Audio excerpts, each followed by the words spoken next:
Oh, So that'll be good though. I don't think my mom's ever been. It's my dad's mom. I don't think she's ever been to a rodeo. She's like she's Morning, everybody. Yeah. and How you doing?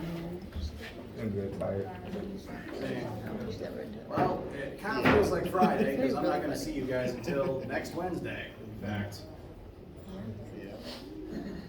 Your assignment over the weekend is work on your homework, work on your take-home lab, and rest.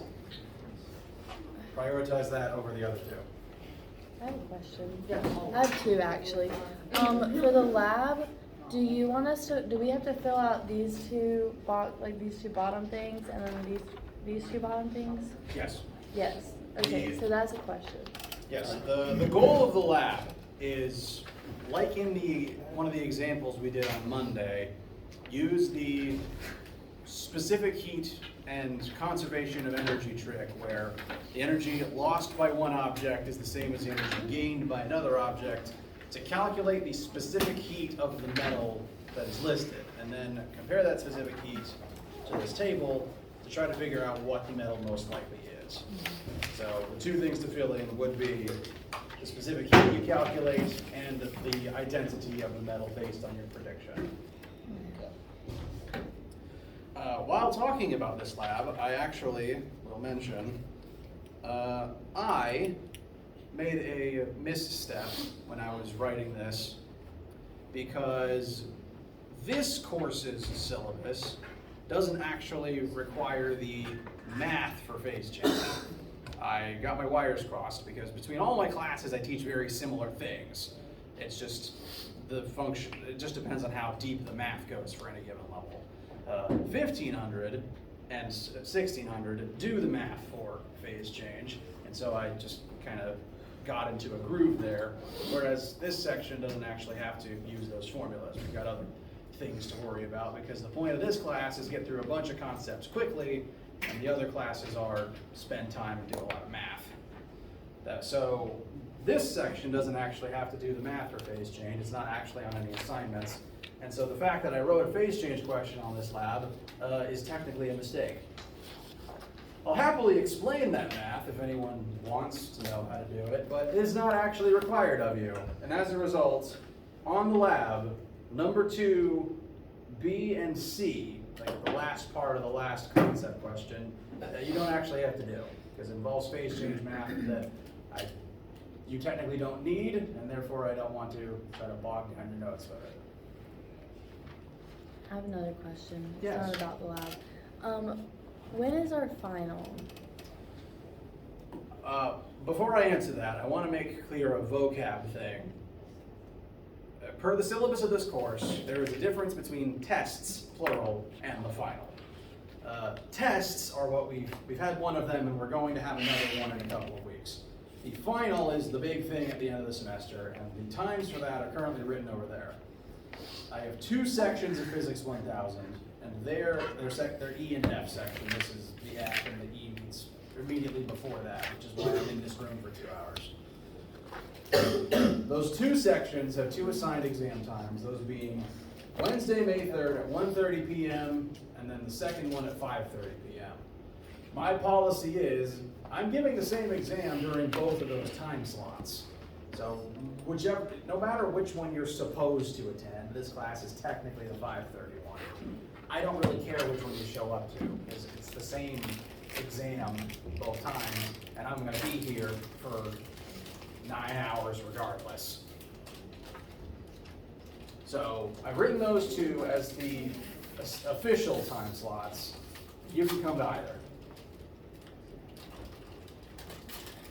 If anyone cares, people do ask usually.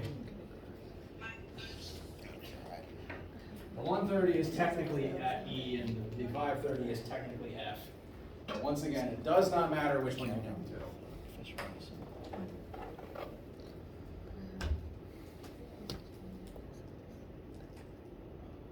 Did I answer the question? Yes, thank you. Any other questions on anyone's mind, including homework questions? I got a lot of those in the last section. I want to make sure to address them before we break for the weekend.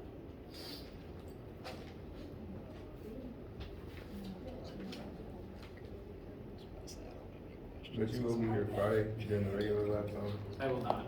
Not this Friday. Yes, I'm taking the break as a break. I won't be in the building. But I will be in the lab room today during lab time, as well as next Wednesday and next Friday during lab time. Okay. Again, showing up is entirely optional, but if anyone wants to come to work on the lab in the room, or like work on homework or something in the room, just like a study session, that is an option. You don't have to do it. You can decide how you work best. But I will not be there Friday or Monday. It's a day I don't have to commute. Yeah, I already know. Okay, cool. Yes. Can we go over question 3 of the homework? The chapter 7 homework? Yes, absolutely.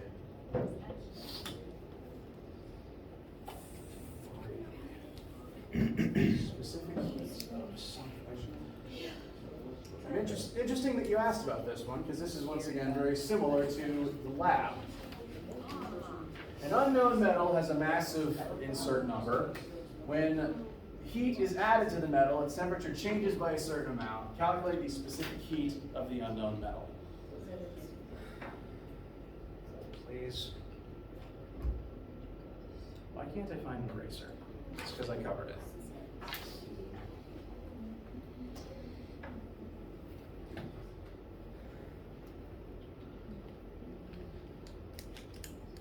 So, since it's asking about specific heat, there's only one formula that we've got that uses specific heat. So we should automatically turn to Q equals mc delta T.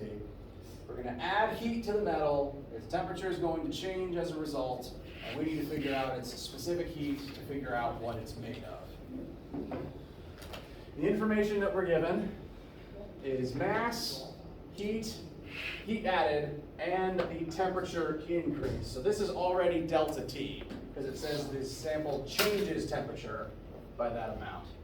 So if I was to list things in the side like I tend to, Q is going to be that 2340 joules, M is the 65.5 grams, C is unknown, and delta T is 47.6 degrees Celsius. That is again the delta T. That's already the change in the temperature. So these then need to be taken, put into this formula to calculate C. Now, there is possibly one catch here. The algebra itself, I feel, is straightforward.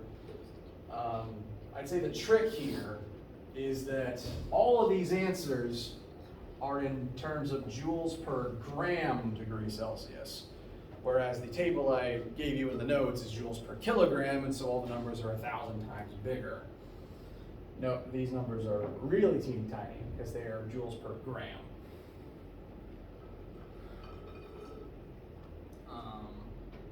Now, there's two things you can do about that.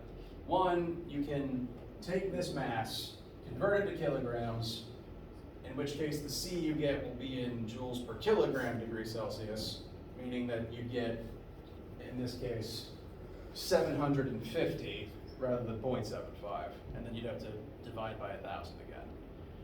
Alternatively, you are technically allowed to keep your mass in grams. That's not standard practice, but the units are a little weird for this section since physics and chemistry kind of share this topic, and chemists like to use grams and calories, and a lot of that bleeds back into physics as well. So if you keep your mass in grams, the C will actually come out in terms of joules per gram and will already be in the reduced unit. So that happens if you keep it in grams. If you convert to kilograms, you'd get 750, and you'd have to divide by 1,000 again. So you'd be factoring in 1,000 only to factor it back out.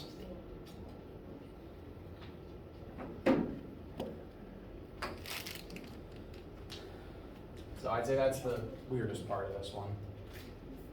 Now, everyone's gonna, I think everyone may actually even have different entries of metals here. I think this table's randomly generated because why else would it have calcium twice? So everyone will have a different number, and I presume a different metal. For me, for my numbers, it comes out to potassium, which I don't think I'd want to set on fire.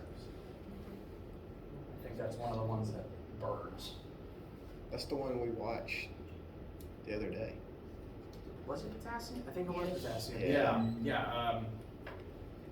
In the water. I suppose superheating it wouldn't be a problem as long as it was still in oil, but if it's not in oil, it's going to superheat itself. Because water is what it reacts to. All of those metals on that leftmost side of the table, if you buy a sample of those legally, it will be in a small tube filled with oil to make sure it doesn't touch any water. The reason that the meme makes a toilet bomb is because it reacts to the water in the toilet. But it technically reacts to the water in the air, which is why it has to be stored in oil. If you just let it sit on a counter, it will eventually set fire. Wow. Once the oil drips off. I thought potassium was, I could be wrong. Isn't that in bananas? Yes, but not in elemental form. Oh, okay. Where's that periodic table? Yeah, because It turns out most of the things you eat and are made of are not in their elemental form. If something is, when I say elemental form, I mean totally pure, just atoms of that one element. And the periodic table is sorted based on the element's properties in that raw elemental form. These two metal columns, again, hydrogen's separate, but these two columns of metals, if they are in raw elemental state, they will explode and or just combust when in contact with water, even the water in the air. But once they've reacted with something and they've been converted into a compound and are no longer in elemental form, they can have vastly different properties. Where is it?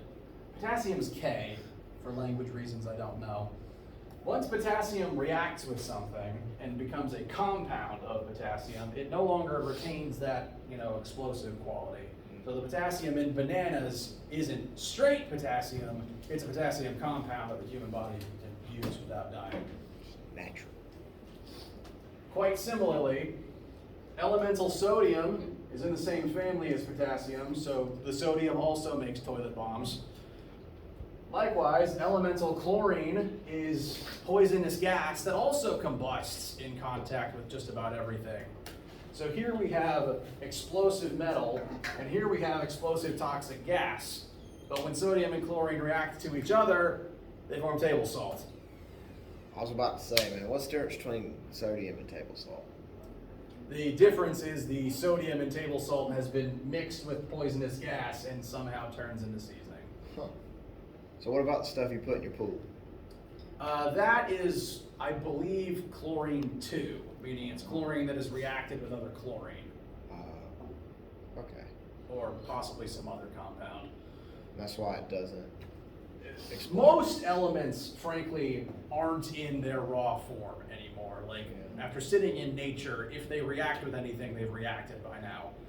The oxygen you breathe isn't straight elemental oxygen, it's O2, meaning it's oxygen that has reacted to other oxygen and formed a compound. Interesting. O3 is ozone, which is poison.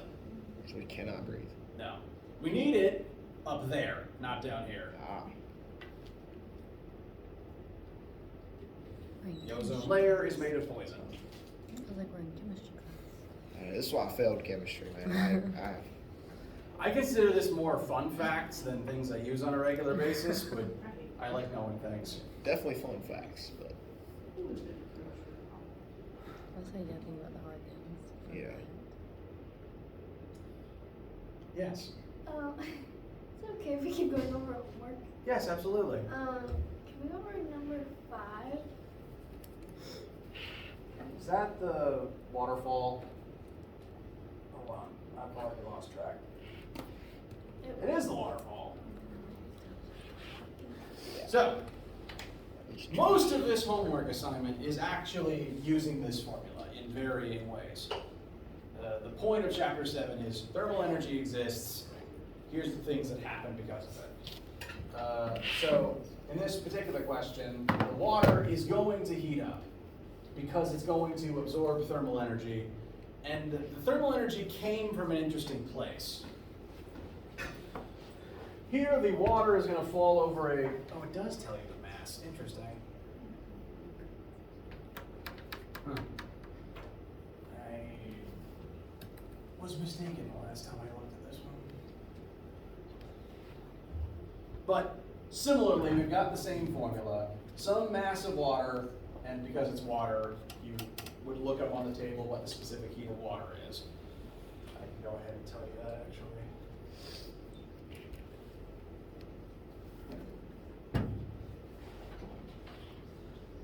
In the units we usually use, that's 4,186 joules per kilogram degree Celsius.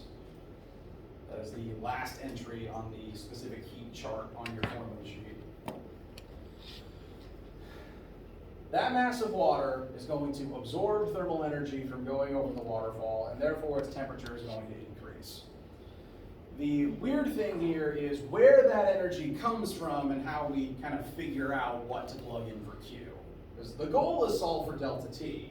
The answer wants delta T. Meaning to use this formula, we need something to plug in for Q first. And this question is actually kind of flashing back to chapter 3 when we talked about how GPE turns into KE as something falls. The energy transforms on the way down. At the top of the waterfall, bless you, the water will begin with some amount of GPE, and it's going to convert into KE on the way down. But when that water actually hits the ground, or more water if it goes into a river, on impact, that KE is going to turn into all kinds of different energy. If you recall from chapter 3 or 4, I think it was 3, we looked at collisions. The energy in a collision isn't always maintained in the kinetic state. Depending on the collision, sometimes it turns into heat and sound and all kinds of things. And we looked at that when we caused the crashes in lab. So from start to finish, the GPE turns into KE as the water falls, and then on impact, the KE turns into all kinds of things. So from start to finish, 17% of that initial GPE is going to turn into heat by the time the water reaches the bottom. Your percentage may vary, but the chain of events here is GPE to KE to heat. And that heat is going to be what warms the water up. And this is why running water tends to be inherently warmer than standing water. The fact that it's moving means it has more energy, and that tends to worm its way into the thermal form. So if you're ever lost in the wilderness and you need to warm up, try the water at the bottom of the waterfall, not the top. It should be hotter, marginally. So we have to figure out what to plug in for Q, and that's actually going to depend on the GPE formula, MGH. The mass of the water at that height, the 807 meter tall waterfall, some of that GPE is going to turn into the heat that warms up the water, but only some of it, not all of it. So however much GPE was in total at the top of the waterfall, only 17% of it, based on this version of the question, actually becomes heat. So whatever that total GPE is, you have to multiply it by that percentage, and that's what gets plugged in for Q.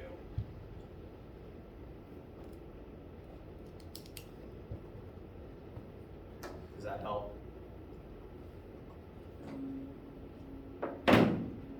Yeah. Okay. Wait, where did you get the 4,186? Sorry, say again? The 4,186? Oh, that is the specific heat of water. Okay, so we need that to answer this question?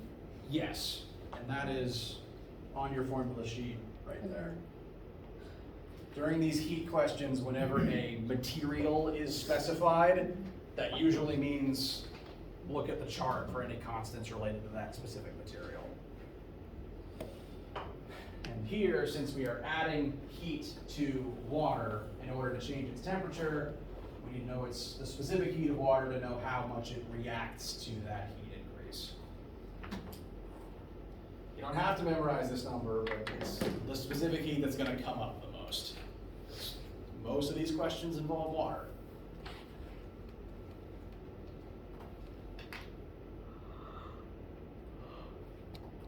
Or unknown metal. And you can use the same mass for each side. You can.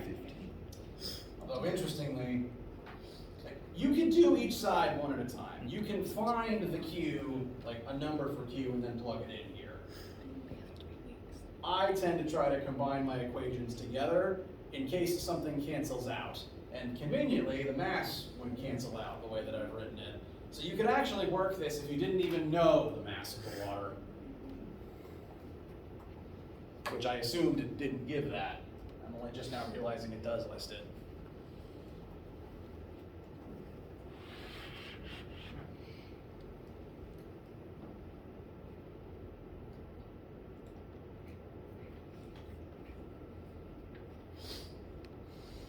I'd say across this particular assignment, there's lots of questions similar to this, where something absorbs heat from a weird place, and you have to figure out its temperature increase.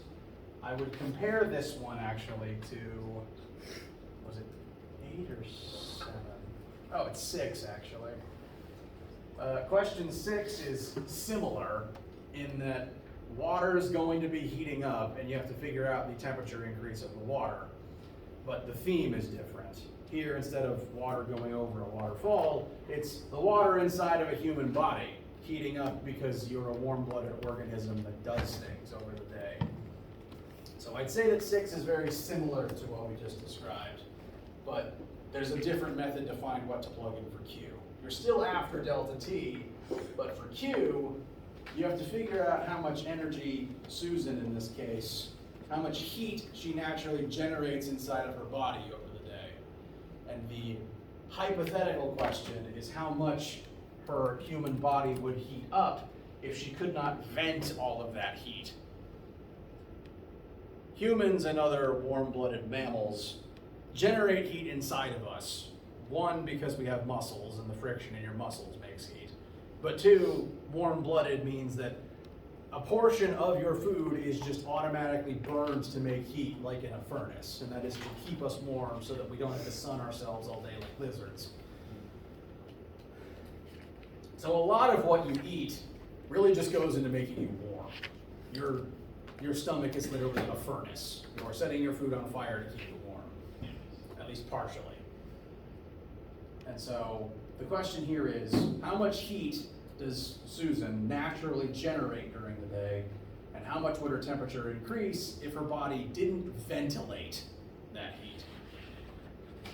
Not only do you make heat, but the reason we make heat is because we lose a lot of it.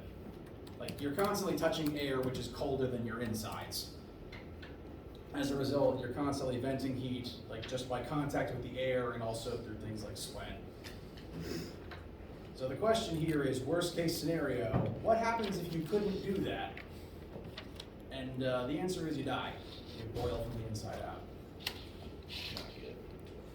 Yeah, It's a bad day. the two versions for this question that I've worked so far, the temperature increase is like 20 to 25 Celsius. And 20 Celsius is the difference between freezing and room temperature. So if you add that on top of how warm the human body already is, you wouldn't literally boil, but you would overheat from the inside out. So human body's very well thermally designed. If you exert yourself and you feel like you're overheated, it would be worse if not for the mechanisms your body has to keep you cool.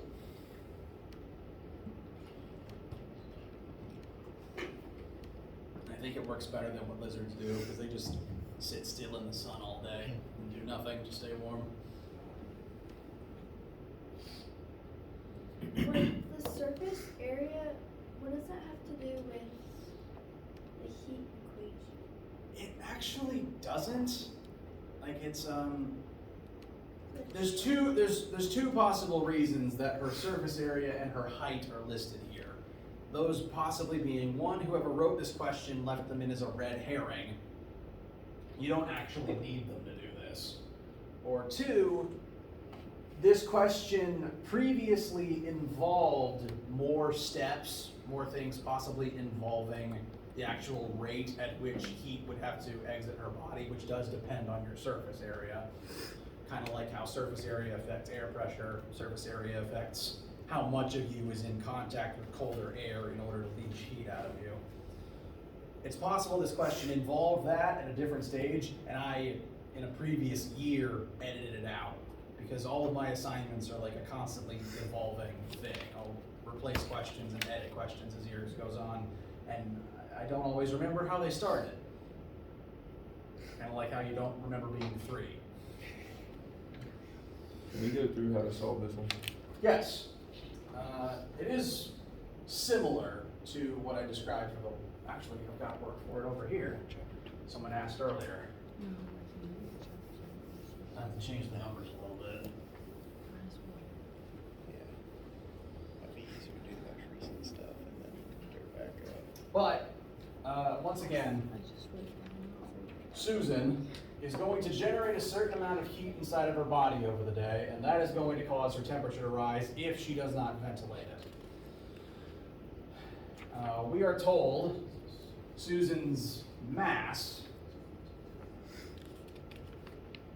We are also told, although the body is only about 2/3 water, we will model it as being entirely water, to save us the trouble of having to figure out specific heat of human when factoring in things like calcium and iron and things like that.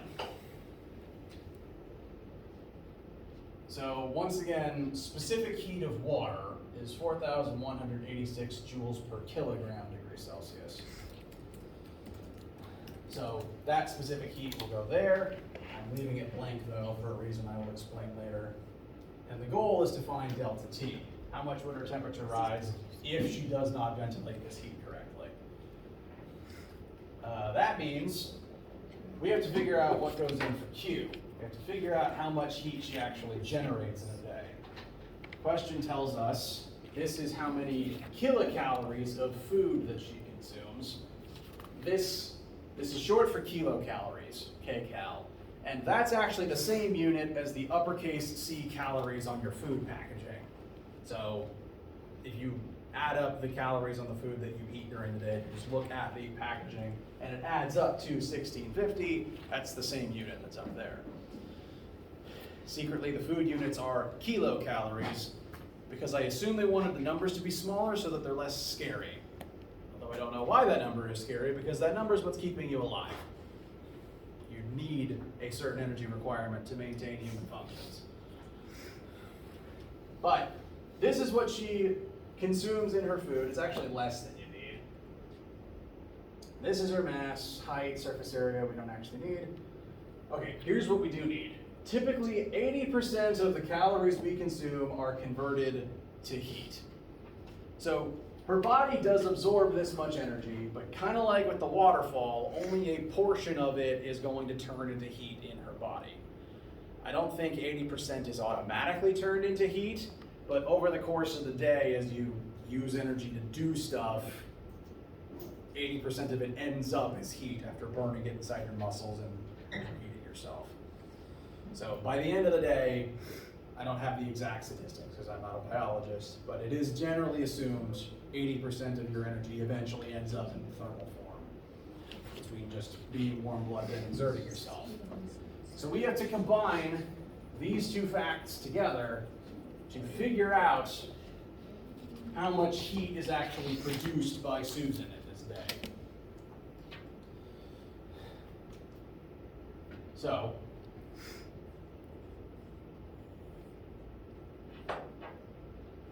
this is how much she eats, and 80% of that is turned into thermal energy. What we can do with that information is we can multiply that number by 0.8, not 80, but 0.8, in order to figure out the actual amount of thermal energy that's produced.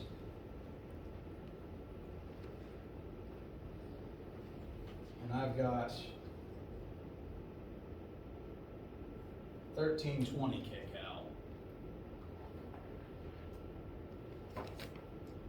So that is the actual amount of heat produced. Not this bigger total, but this 80% version of it.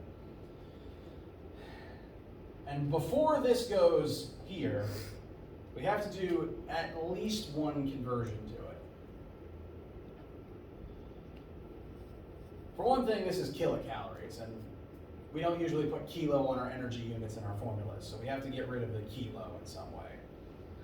Secondly, though, we also don't usually work in calories. We usually work in joules around here.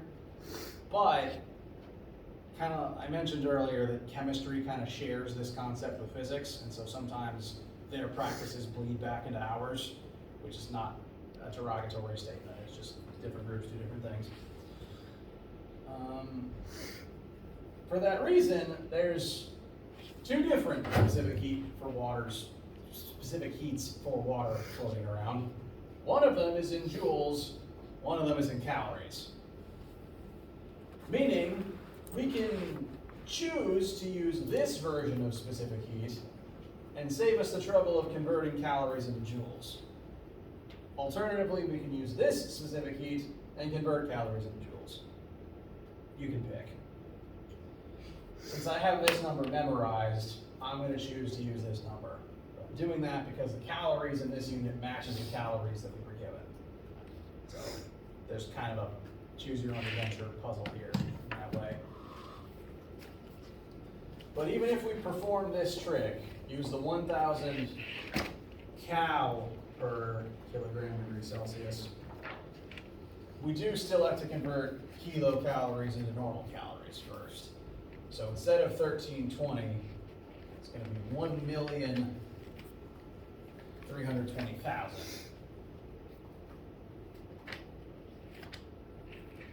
And then you solve the delta T. So it would either look like this, or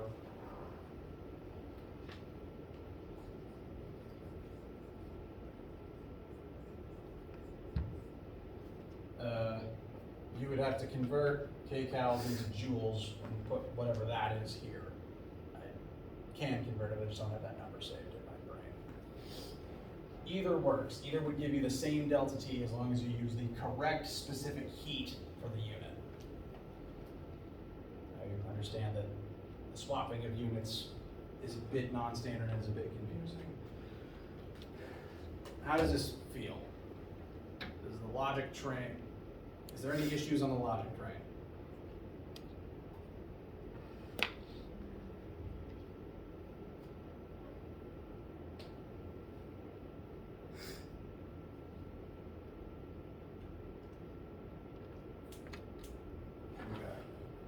Wait, so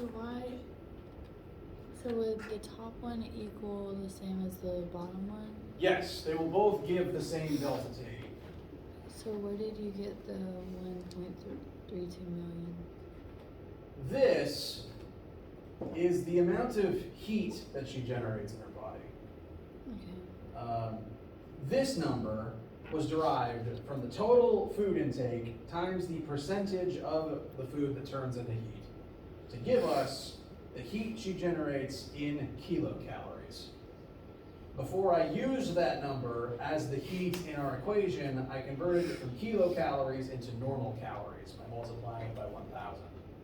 Okay. And since this is in calories, I'll actually rewrite this to include that unit.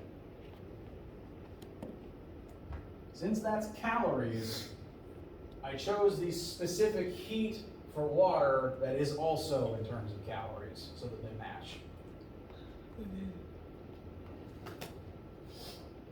On the test, I'm going to try to keep everything standardized in joules. I don't like that Achieve does all this unit flip-flopping, but using Achieve saves you money over a few other options.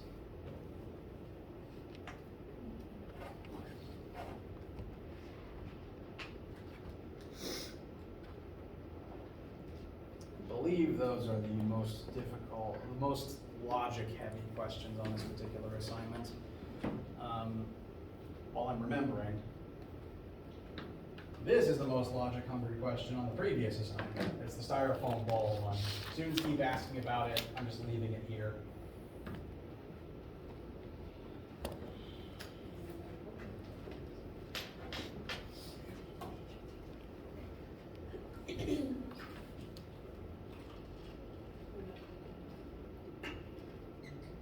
How you guys feel?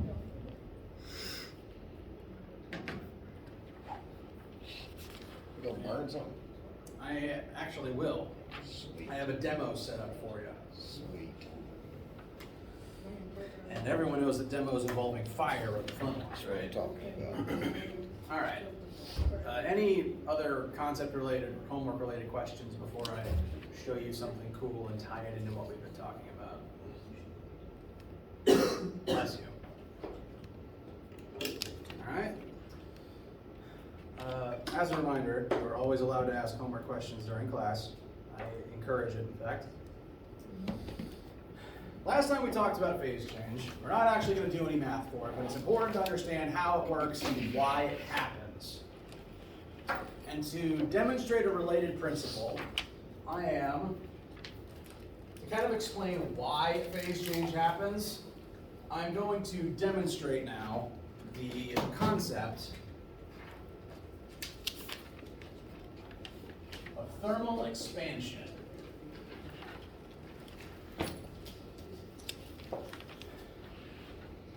I've mentioned this briefly. When you heat something up, when you add thermal energy into an object, its particles get more excited and they bounce around more, they move around more quickly, and they naturally end up spacing apart as a result of that. In the world around us, this causes objects to grow as they heat up, and conversely to shrink as they cool down. You might have, I believe I made this example, noticed this in terms of jewelry, because as a metal ring gets smaller, it shrinks, and then it might not fit as well on your finger. Conversely, when your own body temperature heats it up over the day, it might grow and slip off. Conversely, your own finger is going to expand and contract based on your own body temperature and the weather. But this affects more than just that. I'm going to demonstrate how it happens, and then talk about some places where it happens, and then tie it back into phase change. I forgot the word that's already up there. This is a highly sophisticated tool known as an iron ball on a stick. It's advanced stuff. And this iron ball is precisely sized so that it fits perfectly through this iron ring. They're just exactly the right size to pass through with little to no resistance. It's very satisfying. It is very satisfying. You know what else is satisfying to watch? Fire. Yeah. Not the zip line. This is an electric lighter that I got because I like looking at burning things. And I'm going to use this to set a small amount of paper on fire. I'm going to use that fire to heat up this iron sphere. In the world around us, thermal expansion tends to be very subtle at first. Most objects don't drastically change size immediately.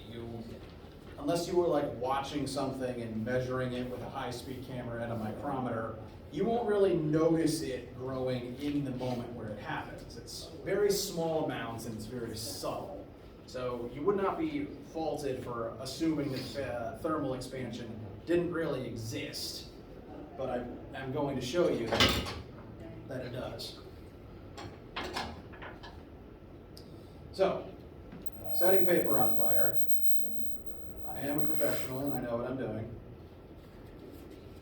Amateur. Pardon the paper smell, though.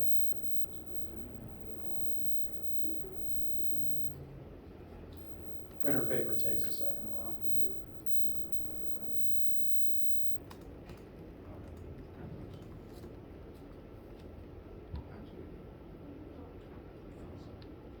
There's sweat lines.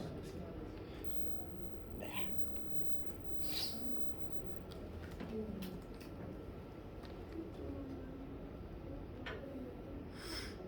Dangnabbit. You want a butane torch?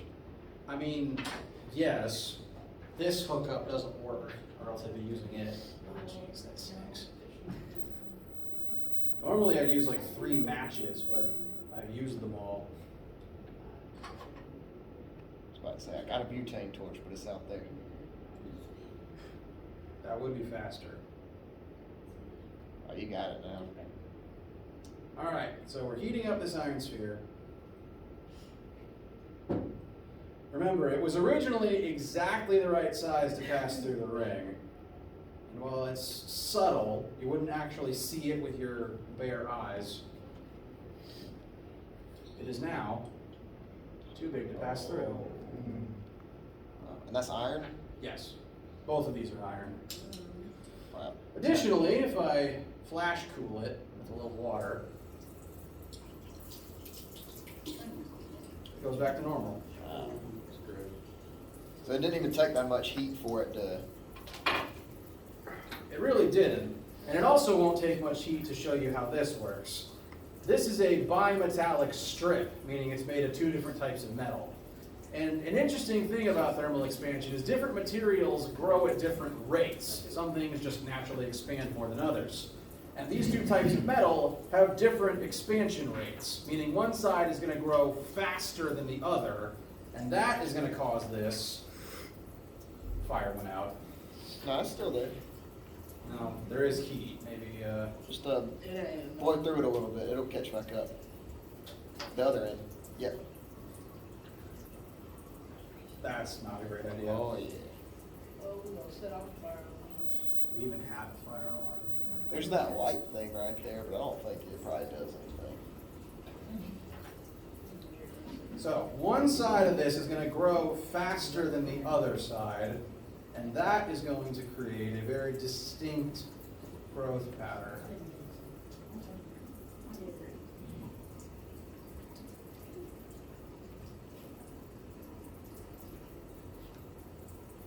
You can tell, right? Right. Since one side grows more than the other, it ends up curling.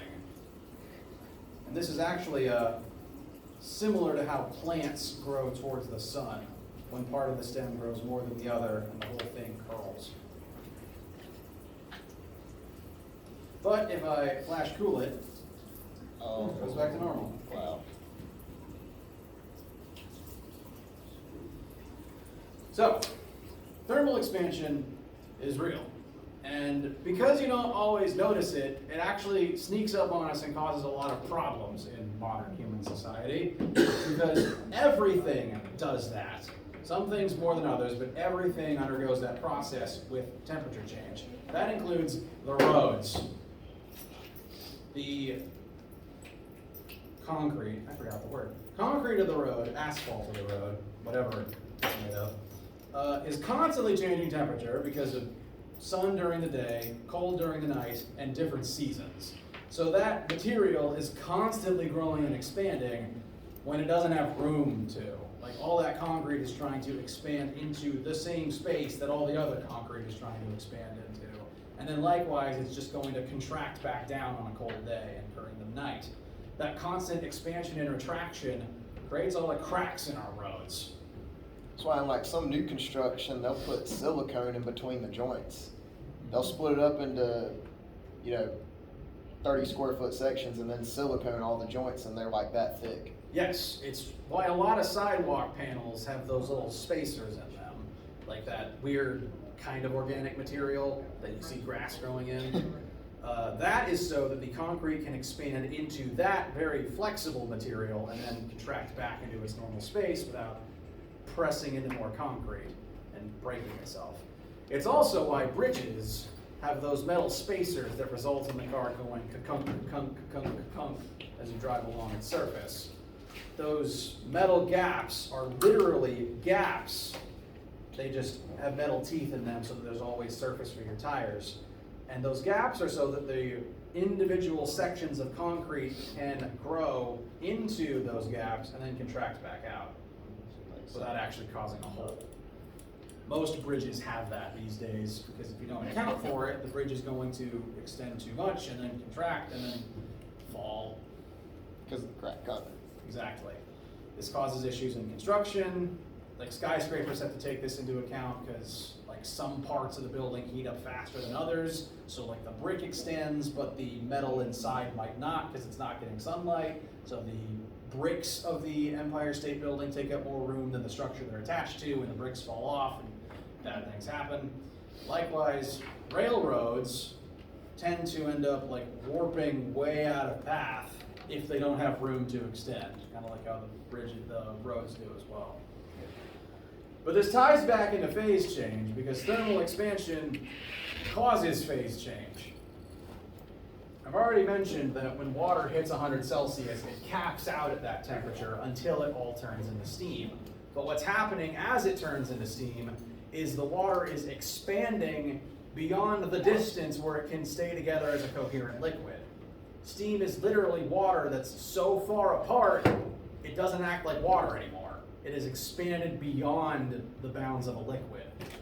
Likewise, if you take a solid and superheat it, its particles get further apart until they're so far apart, they can't maintain solid form, and they ooze into a liquid. Thermal expansion causes phase change. There's only a few exceptions. Within a given phase, this is always true. Within a given phase, hotter is bigger and colder is smaller. And usually when the phase change takes place, going from a colder state to a hotter state causes the volume of the object to keep increasing. Steam takes up more room than water, with very few exceptions. One of the main exceptions is actually that ice takes up more space than water. And that's another property of water that makes life on this planet possible, because it's the reason that ice floats. It's less dense than water because it takes up more space. If ice didn't float, the bottom of the ocean would freeze before the surface, and the earth would flood. Because it keep pushing water up. Exactly. The ice would take place, the ice would all sink to the bottom, driving water up onto land, and it would just keep freezing from the bottom up until the earth was basically Pluto. Water has a lot of unique properties, and life on Earth wouldn't exist without most of them. So, phase change is interesting. Thermal expansion exists and it directly leads to phase change, and that's the end of chapter 7. Next week we're going to look at chapter 8, which is about the laws of thermodynamics and thermal conductivity. So Wednesday and Friday of next week we'll tackle that, and then we move into test prep.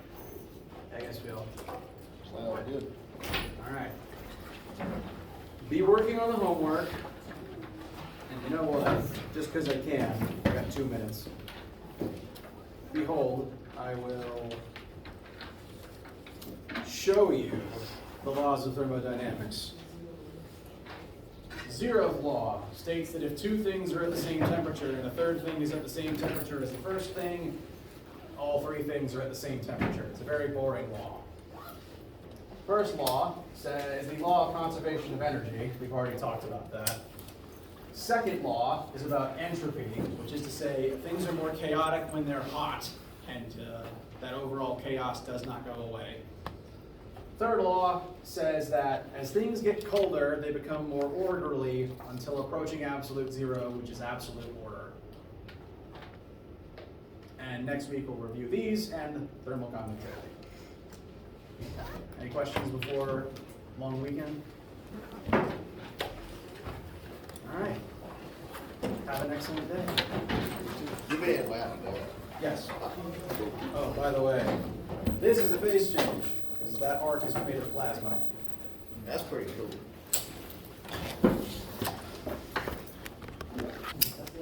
Ion smell.